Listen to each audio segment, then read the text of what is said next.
A good day. This would be my last session for Adrenergic pharmacology. The topic is beta blockers. Before going into beta blockers, let's go with quick summary of the actions of receptors. The beta 1 receptors have predominantly actions on heart and kidney. The effect on heart leads to increased inotropic and chronotropic. Inotropic means increased force of contraction. Increased conduction is chronotropic, and increased conduction is dromotropic. And as well as it will increase the AV conduction velocity. And the effect on kidney is mainly in juxtaglomerular cells, where it releases renin by activation of the beta 1 receptors. Whereas beta 2 receptors, they mainly cause relaxation of the smooth muscles. For example, they relax smooth muscles in the blood vessels, causing vasodilatation. And they would also relax the ciliary muscle. They're known to relax the smooth muscles in the intestine, which would reduce the motility. And they also relax the smooth muscles in the bronchial smooth muscles, right? And thereby causes bronchodilation.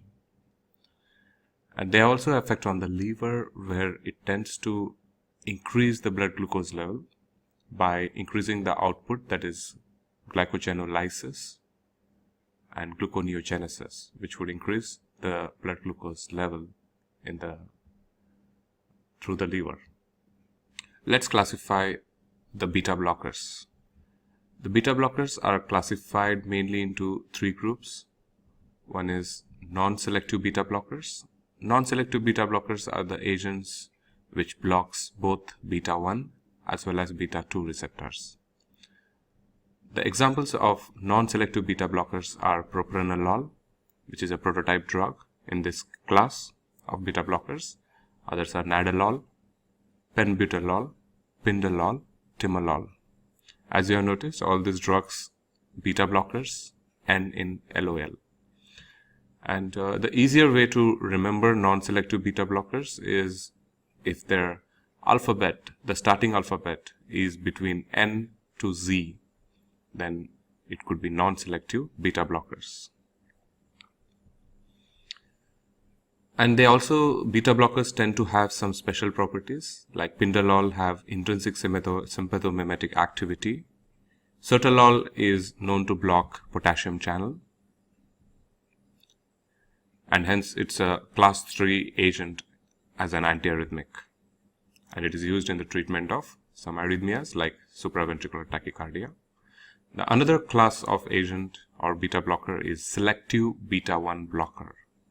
Selective beta 1 blocker is also called as cardioselective beta blockers.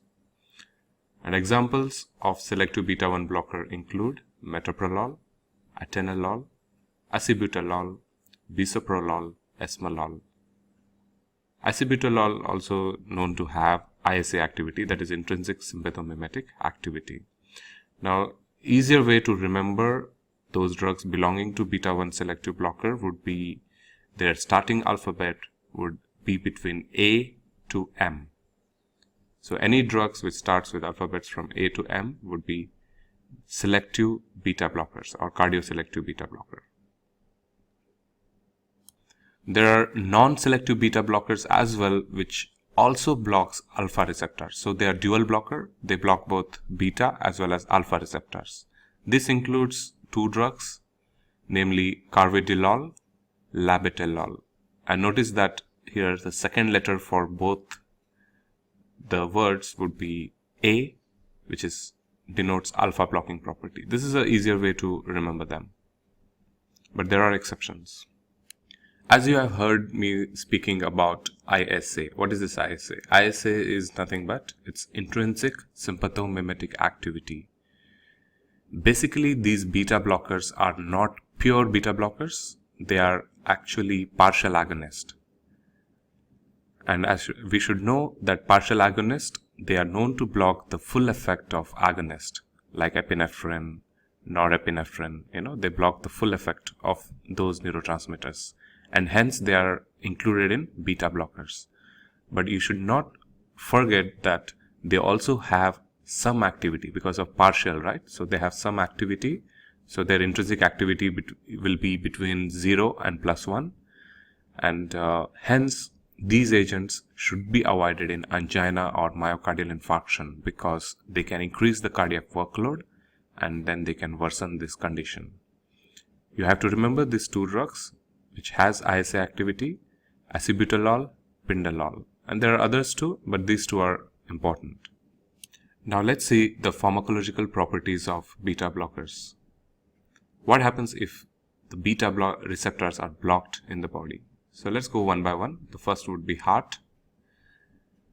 When the beta receptors are blocked in heart, which is beta 1 namely, when you block beta 1, it would lead to decreased heart rate, decreased force of contraction, which leads to decrease in cardiac output.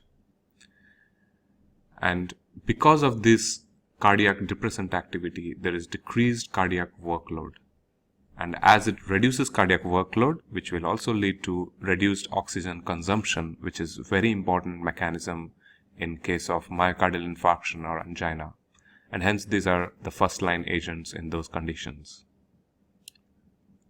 Now the actions on blood vessels. In blood vessels, if beta receptors are blocked, it would lead to decreased blood pressure, especially in hypertensive patients. But it has negligible effects in normotensives. Now, what is the mechanism by which it reduces blood pressure in these patients? First thing you should understand is the effect on the heart. As I already clarified that it would decrease, or it's a cardiac depressant, and because of that reason, it would reduce the cardiac output, and because of reduction in cardiac output, it would reduce blood pressure. The second important mechanism would be blockage of release of renin. As beta blockers block beta 1 receptors in the juxtaglomerular apparatus, and that would lead to blockade of renin release.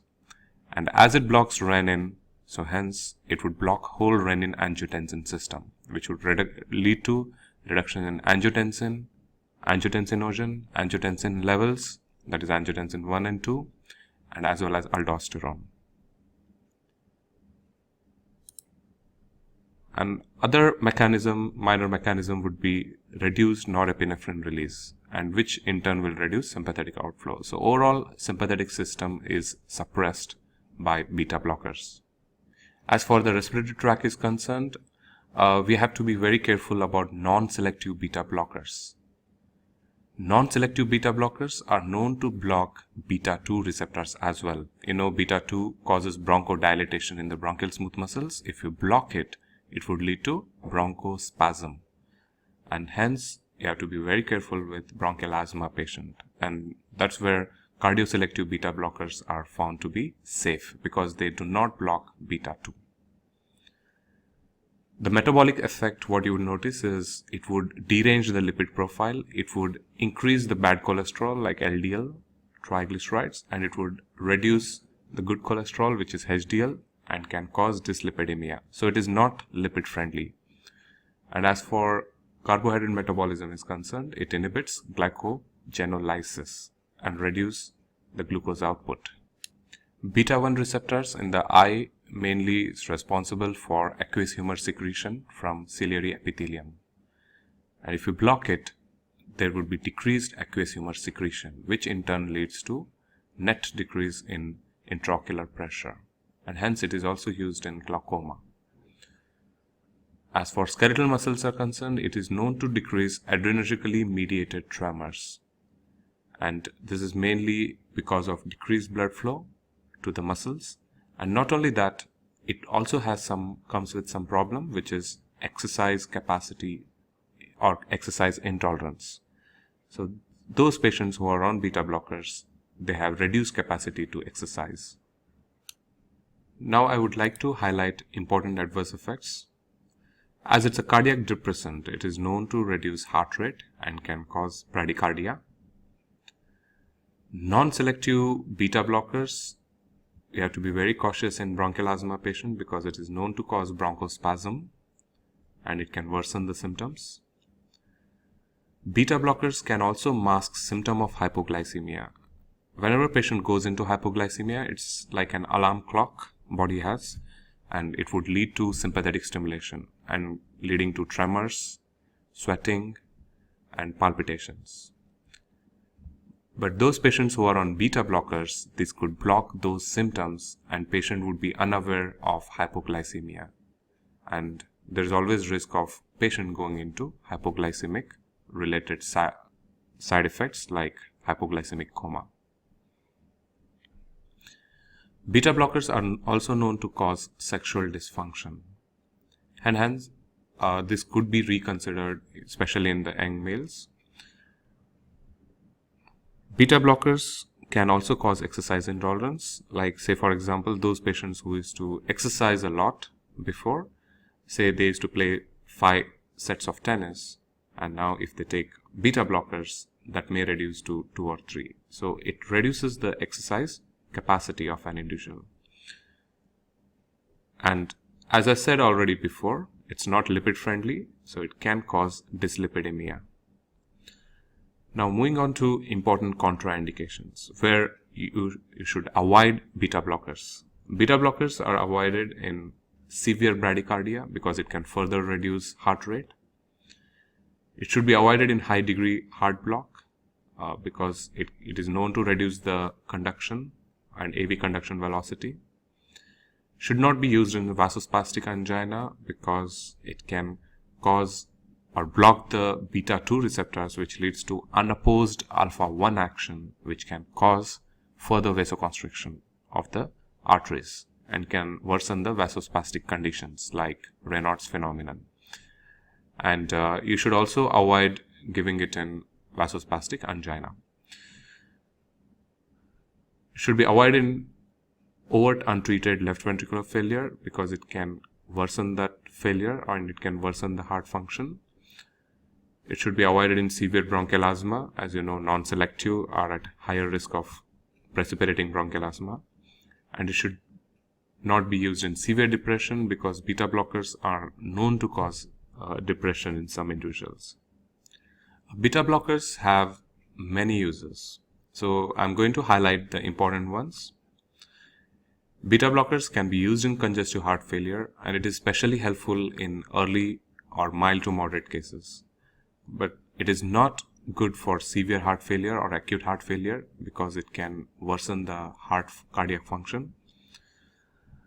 Another use would be hypertension. Beta blockers are very commonly used in hypertension, and I have already highlighted the mechanism by which it will reduce the blood pressure. Third use would be myocardial infarction. Beta blockers are first-line drug in the treatment as well as prevention of angina and as well as myocardial infarction, and it is known to reduce mortality significantly. Another use would be supraventricular arrhythmias, where beta blockers can reduce the AV conduction from SA node to the AV node and can reduce abnormal impulses coming from atrium. Beta blockers are also used in thyrotoxicosis.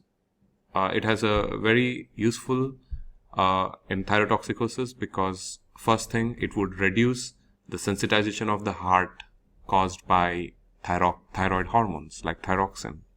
And it reduces that sensitization, it reduces the sympathetic stimulation of the heart. And the second mechanism by which it works in thyrotoxicosis is it inhibits peripheral conversion of T4 to T3 by inhibiting an enzyme called as 5-deiodinase. And because of these two mechanisms, it's one of the drug included in treatment of thyrotoxicosis. Another good use would be glaucoma, especially one of the non-selective blocker, that is timolol, is an excellent drug for the treatment of glaucoma. There are other drugs too. As you know, it reduces the aqueous humor secretion and hence it is used in open angle glaucoma. As for the migraine is concerned, propranolol would be the best drug, and it is mainly used in prophylaxis, right, to prevent migraine. So it is used for chronic prophylaxis of migraine. Other use would be dissecting aneurysm, where beta blockers can help to restrict the further dissection or rupture of the aorta by reducing the afterload. And here drugs like labetalol, esmolol can be used for dissecting aneurysm. And the last use I would like to highlight is anxiety or performance anxiety. Beta blockers are known to reduce tremors, palpitations, sweating associated with performance related activities, like say for example public speaking. So it would reduce the anxiety and it would reduce the tremors. And not only that, it can also be used in other tremor conditions, like say for example essential tremors. Beta blockers are very useful. And finally, beta blockers also can be used in the treatment of reflex tachycardia. So this finishes session on beta blockers. Thank you very much to listening me, and please subscribe to my channel for more updates. Thank you.